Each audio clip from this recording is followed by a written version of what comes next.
मैं boys high school ट्राइगाम से Mohammad Jilani Shah class 9th के स्टूडेंट जो हैं वो उर्दू की किताब निकालेंगे। पेज नंबर 89 पर 79 पेज नंबर है, वहां है मुझे एक मर्तबा पिताजी। यहां से आगे हमने पढ़ना, यहां तक हमने कल पढ़ा है। मुझे एक मर्तबा पिताजी, इससे आगे हमें पढ़ना है, इससे आगे आज यहां तक हमने कल पढ़ा था, ठीक है ना। पेज नंबर 89 पर है, ये 79 पेज नंबर है।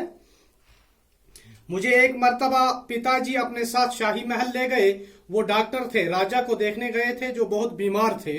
मैं महल के किसी दूसरे हिस्से में खेलने लगा। सब साथ खेलने वालों में 2 राजकुमार भी थे। ये कहता है कृष्ण चंद्र कहता है, जब मैं पुनछ गया तो पुनछ की इसने इस वक्त तक आपने पुनछ की तारीफ सुनी, कैसा इलाका है, कहां पर है, वहां के लोग कैसे हैं। ये कहता है कि मेरे पिताजी जो थे, चूंकि वो पेशे के लिहाज से डॉक्टर थे, और वो मुझे ले गए अपने साथ। कहां पर?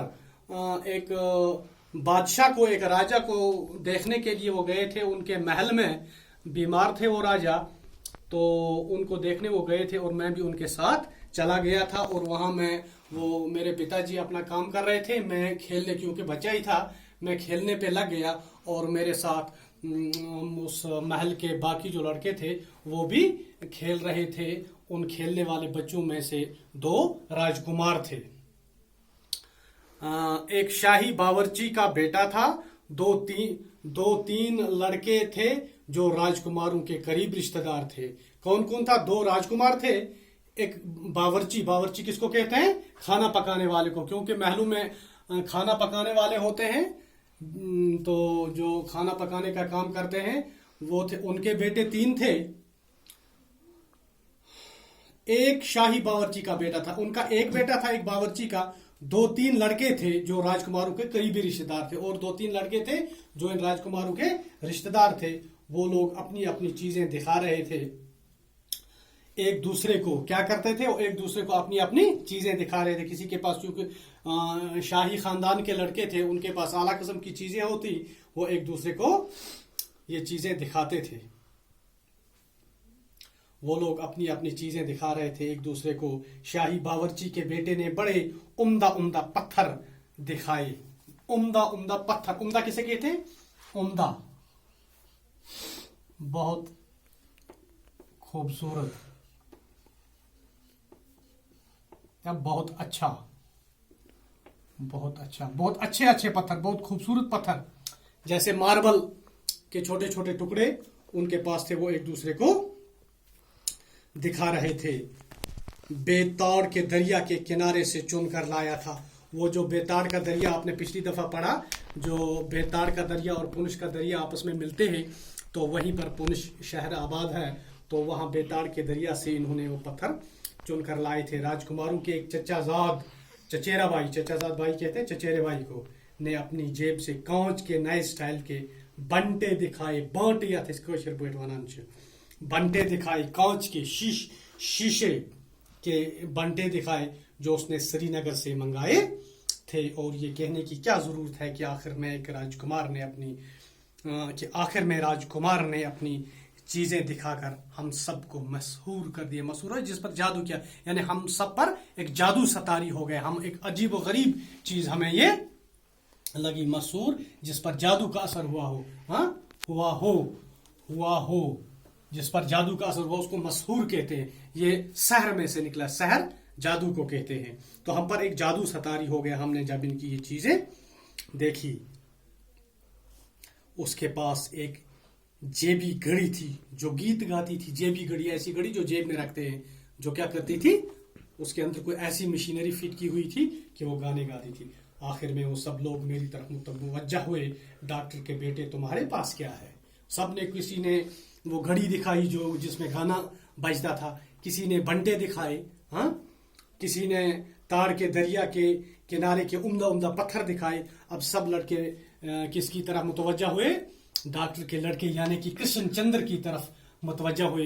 कह रहे, डॉक्टर के लड़के तुम्हारे पास क्या है दिखाने को? कुछ तो होगा। बावर्ची का बेटा बोला, जेब टटोल कर दिखाओ। जेब में हाथ डालकर दिखाओ कि तुम्हारे पास क्या है।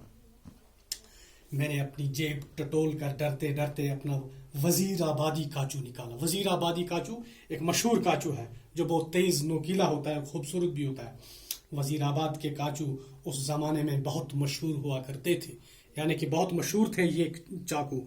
मैं इस चाकू को अपने वतन वजीराबाद से लाया था। मैं अपने वतन वजीराबाद का ये रहने वाला था, वहीं से इस चाकू को लाया था। उसकी हथी हाथी दांत की थी। चाकू हथी कहते हैं चाकू के उस हिस्से को जो पीछे हाथ में पकड़ते हैं। अक्सर लकड़ी का हुआ करता है, लेकिन ये कहता है कि इसकी हथी जो हाथ में पकड़ते हैं वो किसकी थी बनी हुई? हाथी के दांत की बनी हुई थी। उसके फल 3 थे जो एक स्प्रिंग दबाने से बारी बारी खुलते थे। 3 चाकू उसके अंदर थे जो स्प्रिंग दबाने से बारी बारी खुलते थे। ये वो चाकू था जो मुझे जिंदगी से ज्यादा प्यारा था। मेरे बाप ने मुझे एक दिवाली पर तोहफे में दिया। दिवाली एक इनका बड़ा दिन है, हिंदुओं का एक बड़ा दिन दिवाली है। तो ये हिंदुस्तान में बड़े धूमधाम से दिवाली मनाई जाती है। तो उस दिन मुझे बाप ने तोहफे में दिया था ये वजीराबादी चाकू। बहुत मशहूर चाकू है। मैंने जब अपना सफेद हथी वाला चाकू जेब से निकाला तो उसके खुफिया स्प्रिंग को दबाकर उसके फल दिखाए तो दोनों राजकुमार मबहूत हो गए, हैरान और परेशान हो गए कि ये क्या है। तो जब मैंने ये हैरान होना, मबहूत होना, हैरान होना, हक्का बक्का होना, तो दोनों राजकुमार मबहूत हो गए। मबहूत, हक्का बक्का होना या हैरान होना। जैसे ही मैंने वजीराबादी चाकू जेब से निकाला तोहफे के तौर पर इन्होंने को दिखाने के लिए, मैंने इसका स्प्रिंग दबाया और इसका आगे वाला हिस्सा जो है वो खुलना शुरू हो गया।